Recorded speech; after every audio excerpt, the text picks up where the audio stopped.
Бізде информация бар, сіздерден үлкен жолдарда тұр, ал бұлар басқа жолдармен айналып кетіп жатыр.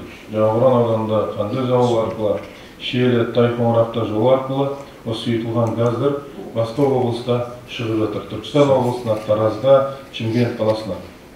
Осыған байланысты бақылауды күшейту керек, қатаң бақылау орнату керек, шұғыл түрде тиісті шараларды қабылдау керек. Сыртқа шықпау керек өзімізге жетпей жатқанда. Бірде-бір облысқа, мына аяғымыз Ақтөбе, мына аяғымыз Түркістан. Еш жаққа шықпау керек. Барлық айналып кететін жолдардың барлығына қатаң бақылау орнатыңыздар. Ояқтың бәріне бекеттерді қойыңыздар. Кімде-кім ұсталады, бізге бересіздер, біз оны мүлдем алып тастаймыз, бөлінетін лимитті. Бермейміз оны. Мына біздің азайтуымыздың себебі сол тұғын негізі. Бұлардың басына тию керек, сол кезде барып сезінеді. Бізде кейде өкінішке орай кейбір қазақтар айтсаң түсінбейді ол. Ақыл айтсаң түсінбейді. Түсіндіріп айтсаң түсінбейді. Міндетті түрде бастарына тиеді, сол кезде барып түсінеді. Кейбіреулер, бәрі емес.